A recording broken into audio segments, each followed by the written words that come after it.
Today we'll be inducting 3 new, very deserving Nova Scotia members into the Atlantic Canada Marine Industries Hall of Fame.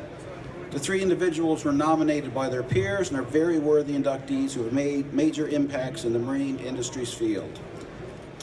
But before we get into the actual ceremony, I'd like to welcome to the stage 2 very recognizable faces, 2 local boys, Colin Fraser, Member of Parliament for West Nova, and your own Zach Churchill, MLA for Yarmouth and Minister of Education and Early Childhood Development. And gentlemen, your MP, Colin Fraser. Thanks very much, Kerry. Welcome everybody to Yarmouth. I'm so glad and pleased that this wonderful showcase for our marine industry in Atlantic Canada is in Yarmouth once again this year, and thank you for the Navigator for all of the wonderful work you do. Merci tout le monde d'être ici aujourd'hui. C'est vraiment un plaisir d'être avec vous et bienvenue à tout le monde à Yarmouth. It's certainly a pleasure to be here at the show and see all of the incredible things going on in the marine and fishing industry that is really the lifeblood of our communities, coastal communities in Atlantic Canada, especially here in southwestern Nova Scotia. We know how important the fishery sector is and the marine industry is to our community here in Yarmouth and surrounding areas in western Nova Scotia. We see it every day. When the fishing industry does well, our community does well. And the spin-offs of all of the jobs created as a result of the hard work of so many people in this room today and beyond can't be overstated. It's a multi-billion-dollar industry and truly the lifeblood. One of the important things I think that we need to keep in mind is that partnerships between governments, local communities, and industry are so key. We know that trade is an important aspect to the fishery sector to ensure that our seafood products, including lobster, we have the best seafood here in Atlantic Canada in the world, and we have the best lobsters in Atlantic Canada here in southwestern Nova Scotia. So it's important to make sure that we have the ability to get our products to markets around the world. We know that with the trade deal we have with Europe now, with emerging fishery for the future, including understanding what's going on in the oceans and getting the scientific and data research we need to make proper and wise decisions as a community, as a government, and as an industry. So I want to thank everybody for being here today, for sharing all of the wonderful, truly an amazing tribute, I think, to their work, to be inducted into the Hall of Fame and to celebrate not only the work that they have done, but the legacy they have left to so many others to continue on, making sure that the fishing industry and marine industries are strong for many, many years to come. Congratulations to all 3. Félicitations. Merci beaucoup. Have a great day. Gentlemen, MLA, Minister Zach Churchill. Thank you so much. Folks, it's always a pleasure to be here at Canada's Lobster Capital in this district. We have a lot to celebrate, the induction of these fine folks into the Hall of Fame. Also the fact that this industry has doubled in export revenue in the last few years alone.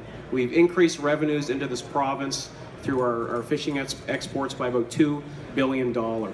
And we've done that because of the leadership and innovation coming from the industry. And we've also done it, as Colin mentioned, through great partnerships between both levels of government and our fishing sector. Working with the federal government, we now have close to $40 million available through the Atlantic Fisheries Fund, which people can apply for and utilize, particularly for R&D and innovation projects. And for those of you that aren't aware, we've also recently announced changes to the Fishery and Aquaculture Loan Board. So we've dropped interest rates. We have reduced the capital requirements to be eligible for that, those loans. And we've made that funding also available for processors and builders for the first time. And we're doing this so we can keep growing and building on this incredible momentum that we've seen in this sector, so we can keep people employed, keep jobs here at home, and ensuring that we do have communities that are prosperous and successful. So thank you all so much for being here. Congratulations to the inductees. Again, we've got great people, Brian, John, and Jean-Guy. And I want to again thank Navigator for hosting this every year. I think this is my 3rd or 4th time that I've been here, and it's a lot of fun every year. Nice seeing so many friendly faces out here today as well. First category today is the Mariner category, and this year's winner is, before I say his name, don't get too excited, okay? Because I think the guy that we have here is much more influential and more interesting than the other one by this name, Brian Adams.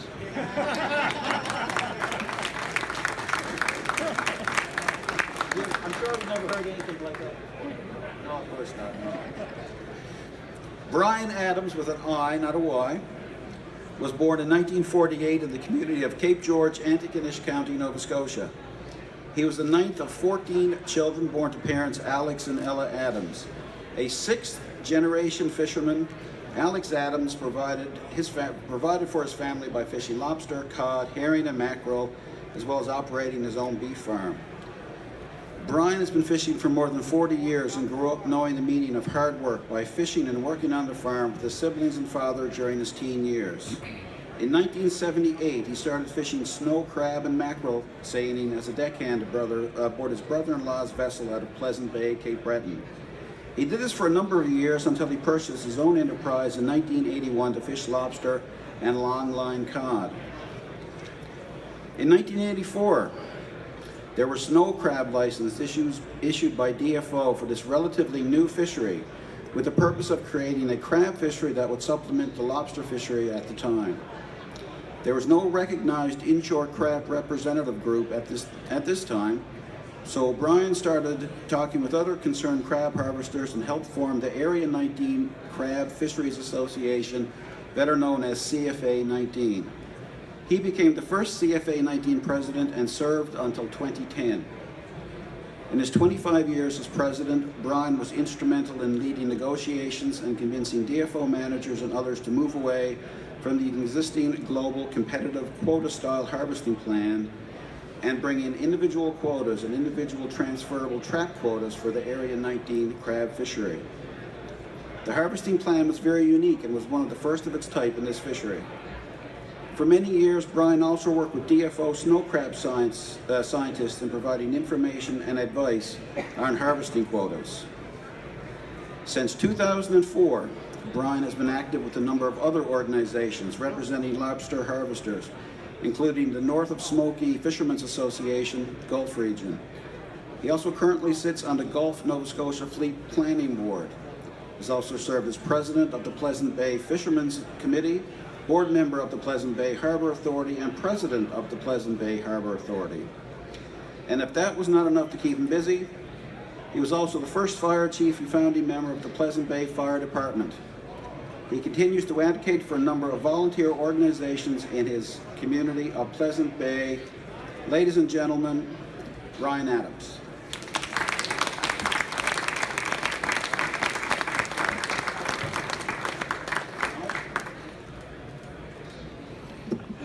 Good afternoon, folks. This is not something that I do as a habit, or that or would say that I'm much at to speaking in public. I thank you all for taking a moment. Yeah, this is quite a day, and I got a number of people that I would like to thank, and I guess first of all, it's my wife who can't be here today. My family, who put up with me for all these years, and yeah, I got my son-in-law here in the crowd, and I'd like to thank them. I'd like to thank the Navigator, especially Kerry, for organizing, and all the folks that I guess were behind the whole deal. I'd also like to thank the association I'm working for, a good friend of mine, James Bro, who's a hard fisherman, and that from Harbour Bushy area. So where I go from here, I'm not quite sure, but yeah, it's been quite a ride. A lot of days that when I went fishing, I spent a lot of it hanging over the side, being seasick. I won't hide that. But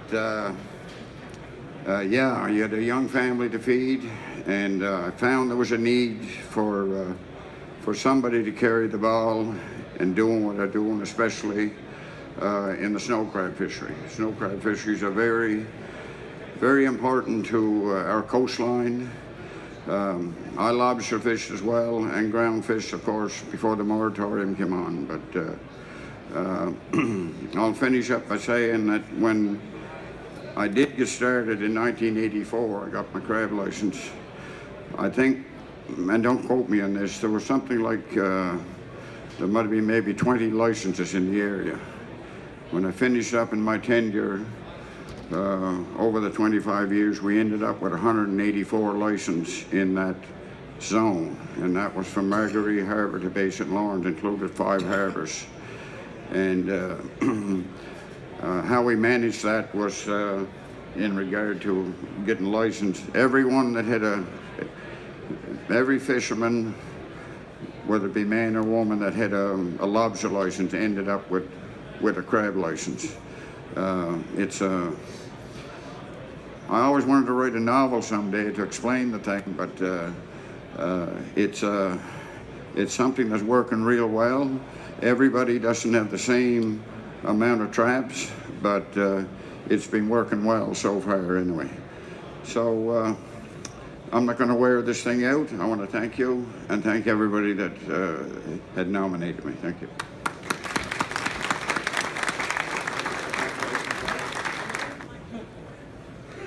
Thank you, Brian. The second category this afternoon is the processor category, and this year's winner is Jean-Guy d'Entremont. Jean-Guy was born in Yarmouth, Nova Scotia, and is a proud Acadian with roots tracing back to settlement in West Pubnico in 1653. He graduated from St. Anne de Rousseau High School in 1979, and the following year joined his father, uncle, and 3 cousins in the fish processing business when he started working for Inshore Fisheries Limited. At age 23, Jean-Guy skippered an inshore dragger and fished extensively in the Bay of Fundy, Scotian Shelf, and around Sable Island. He successfully completed his Fishing Masters Class 4 course in 1987. After 7 years as skipper, he regained a position onshore to help coordinate the fleet of 5 vessels once the ground fish quota system was put in place. In 1994, Jean-Guy initiated the work to develop the joint industry DFO ITQ ground fish survey that has been ongoing since 1995. He was also one of the original 6 fishermen that first sat down to develop a Canadian Code of Conduct for responsible fishing operations, in which the Consensus Code was adopted in 1998. Also in 1998, he was appointed to the Fisheries Resource Conservation Council by the Federal Minister of Fisheries and Oceans. In 2002, the minister appointed Jean-Guy vice chair of the council, and he later served as chairman from November 2003 to September 2010. In 2000, Jean-Guy's peers appointed him co-chair of the North Atlantic Responsible Fishing Council Steering Committee. His duties have been co-chairing the 2nd and 3rd North Atlantic Responsible Fishing Conferences in 2000 and 2003. The North Atlantic Responsible Fishing Council Steering Committee has the duty to promote responsible fishing practices across the North Atlantic. In 2006, he went out on his own and started 2 fish harvesting companies, Scotia Harvest Seafood Inc. and Merrill Management Inc. In 2012, along with his 3 sons, Jean-Guy acquired O'Neill Fisheries Limited in Digby, Nova Scotia. Jean-Guy is a former member of the Nova Scotia Fisheries Sector Council and participated as industry co-chair of the National Seafood Value Chain Roundtable. Jean-Guy feels his greatest accomplishment was to be able to provide a good career opportunity to his 3 sons, Alain, Gilles, and Raymond, in the global seafood business of the future. He currently resides in Forest Glen, Yarmouth County, with his wife Marlene. Marlene and Jean-Guy also own and manage a vineyard in Carleton, Nova Scotia. Ladies and gentlemen, Jean-Guy d'Entremont.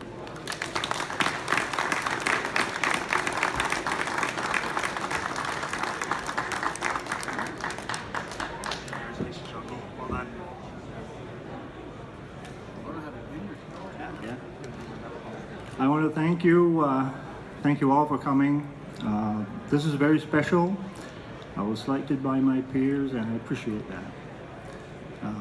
I'm going to accept this on behalf of my family and all my friends and all my family who shaped me over the years.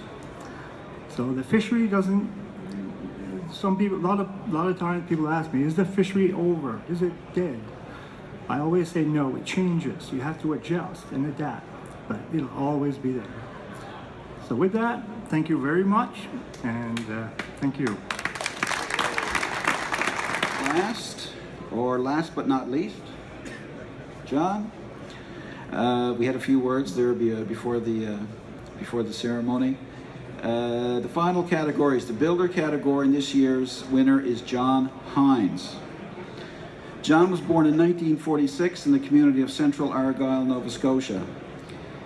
He started out with enrolling in an electronics course at the community college here in Yarmouth. He then started his marine electronics career in, of all places, St. John's, Newfoundland, working with the Canadian Marconi Company in 1967, servicing commercial fishing vessels across that province. But of course he left. He came back to his native Nova Scotia. In 1971 he moved back home and started with Sea Life Fisheries in East Pubnico as its on-site technician until 1976, when he branched out and started working for himself. In 1977, he started Hines Marine Services Limited out of a mobile workshop, and the following year purchased an office in Woods Harbor, where the main operation is still located today. In 1980, Hines Marine Services hired its first employee. Over the next 2 decades, as the local economy fluctuated, the employee numbers grew and fell from a high of 4 to only John in the last years of the millennium. In 1986, he had the idea to modify an existing small radar with a larger 12-inch display. This placed a big screen radar in the price range most could afford. The HMS-1 sold very well and was incredibly dependable, with some lasting more than 20 years. In 2000, his son started working with him.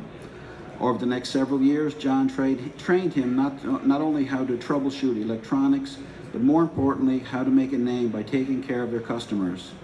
The 24/7 service he was known for continued. With the increase of computers aboard fishing boats, it became the company's strong point. Building computers in-house was a large portion of the business for years as the customer base grew. In 2004, he decided a better computer was needed for the harsh environment aboard modern commercial fishing boats. He had an idea. Build the computer components inside a custom fiberglass case along with an LCD display, and power the system by DC power instead of the troublesome AC power. John called it the HMS CompuPlot. Over the next several years, it proved a very dependable design. Also that year, Hines Marine Services expanded the office building by more than double in size. In 2005 came another great idea, a dedicated keypad remote for the more popular computer plotting software such as Maxi, Olex, and Nobletech. This innovation expanded the appeal of computers to a large portion of fishermen who would not otherwise feel comfortable using a PC. In 2007, the company started hiring again and steadily grew the employee numbers to the 10 technicians servicing the industry today. In the past 4 to 5 years, John has designed several HMS branded items, including watch alarms, bilge alarms, and navigational light panels. In 2016, realizing more and more boats had multiple plotters, John again had the idea to design a remote that would simultaneously start, stop tracking, or marking on multiple plotters. The first 100 units sold out in a matter of minutes on Facebook. After 50 years of dedicated service, John now oversees the day-to-day aspects of the business he started. He can still tell you the jobs from back in the 70s and continues to mentor the technicians today at Hines Marine. Ladies and gentlemen, Mr. Hines.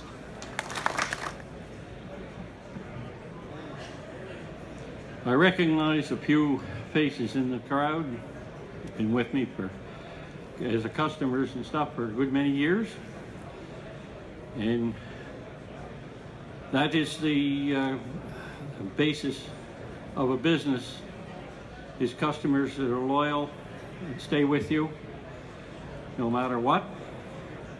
And I wish to thank them all for this privilege.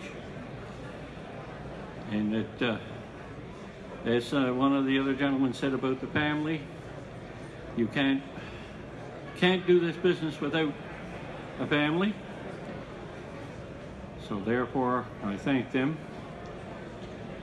and so on and so forth. I don't know much else to say, but thank you. Appreciate it.